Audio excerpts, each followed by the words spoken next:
Observations of a City Cyclist, Episode 1, A Honk and a Stack of Cards, as read by the author Anthony Beckwith.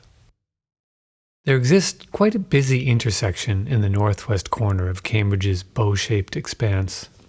This spot, where Ringe Avenue comes to an end at the four-lane Fresh Pond Parkway, directly across from the Alewife MBTA station, is rarely free of cars. The blood flow of humans in their machines coming from the western suburbs along Route 2 starts to pool up at that intersection, meeting urban congestion for the first time. It's an October morning, and I am riding my city bicycle, the one I use when traversing Cambridge, Somerville, Boston, and I'm about to cross Ringe Ave at the Parkway. I stay alert as I approach, since there's a good chance that many of the cars will turn right at the red light, thinking they'll break that particular rule just this once. On the other side of the crossing is the foot of a bridge that arches up and over railroad tracks, first constructed in the 1840s for trains running their goods and people past the adjacent North Cambridge neighborhood. The light changes, and as I reach the start of the pedestrian path at the base of the bridge, I shift into a lower gear and look to my right, always curious about the mini dramas that unfold at that intersection. In the 3-foot wide median of the parkway, I notice a man with a cart and a dog, standing with a sign in his hands. His skin is weathered and his clothes are worn, but he has a smile on his face. The light has just turned green for parkway traffic, but a car, after pulling up 10 feet or so, slows, then comes to a stop for a moment to hand the man some cash through an open window. As the man with the sign leans over to take the money and thank the woman behind the wheel, the driver of the car behind the generous one beeps in anger. Not a gentle nudge beep, but clearly a get the bleep out of my way beep. But I'm on the move, so I don't catch what happens next. As I continue on over the bridge, the three of them are left suspended in my mind, locked into those same positions in both time and space. It's a few minutes later. The ride I'm on this morning is a simple one. I'm on my way from Arlington to visit my mother in Cambridge. I'm only about a quarter of a mile past the 3 players of that frozen game of chicken back at Ringe Ave. It's now time for me to cross Fresh Pond Parkway to get to the pedestrian path that runs alongside Fresh Pond itself. As I'm waiting for the walk signal, I notice 3 or 4 people on the other side of the road, also standing by as the seconds tick away. One of them is a man with a bicycle helmet in his hand. He's not on his bicycle, but is standing next to it, and is holding a stack of small cards in his other hand. Still waiting for the signal, I now see a woman roll up on her bike on the other side, come to a stop, and wait with the others for the light to change. The man with the cards turns and begins to talk to the woman. Before the light changes, he hands her one of the cards he was holding, which she seems happy to take. The light changes. I cross over to the other side, and just as I reach the man, he looks away and doesn't engage with me. He doesn't offer me a card. There are 6 people involved in this story.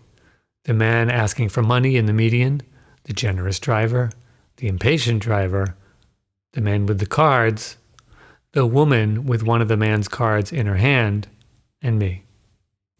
Each of the 5 people I observed that morning has a unique life story, unknowable in its fullness to anyone but them. I witnessed only a few fleeting seconds of their movements, just a small segment of the much longer path that their unfolding lives have followed.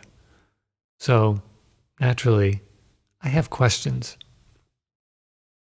What events from the man's infancy, childhood, teen years, or adulthood put him in a position of standing in the median and asking drivers for money on their way to work? How does he feel about his situation? Does he have family that lives nearby? What emotional, psychological, or physical issues might he have? Did he have a place to sleep that night? How was the rest of his day? Who was this woman who was willing to take a moment to brighten the median man's day just a bit? Had she done this before?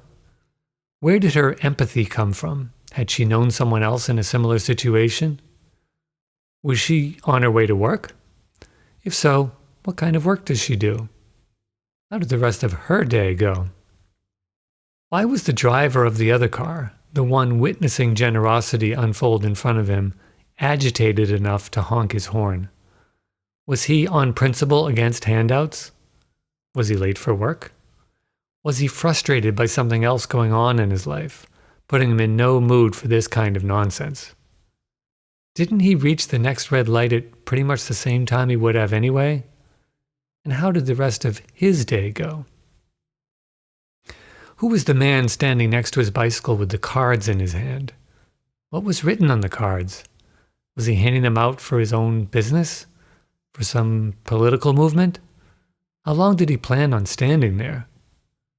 Did I not look to him like someone who would be interested in his cause? And who was the woman accepting the card from him? Did she take it out of pity or out of genuine interest? Did she ever look at the card again? Or did she just toss it in the trash later that day? If she had kept it, could it have somehow changed the trajectory of her day, of her life? Where was she going on her bike? After giving some thought to my two observations that morning, I toyed with the idea of writing a story where I would concoct my own fictional answers to all of these questions, where the lives of these 6 people would coincide later that day in a way that would reveal something about their lives and about human nature. But for now, I'll have to rest in the mysteries that each of them left me, contemplating the picture that was briefly painted by this quarter mile of life unfolding on an October morning in Cambridge. Postscript. To be honest, I couldn't discern the gender of either of the drivers at the traffic light. I chose to portray the generous one as a woman and the impatient one as a man. I first tried they there, but the awkward sentences got in the way of telling the story clearly and concisely. It's interesting to think how readers may have reacted differently if I'd reversed their genders, or if I described them both as women or both as men. I wonder if my questions would have remained the same. I also didn't know their age or ethnicity. Would it have been read differently if a young black man had been the generous one and a middle-aged white woman the honker? What about an older Asian man stopping to help and a young Middle Eastern woman beeping? I probably shouldn't have assigned the drivers any genders at all, or ages or ethnicities, which I didn't. This would have freed readers of the burden of any conscious or unconscious bias creeping into their interpretations of these simple events.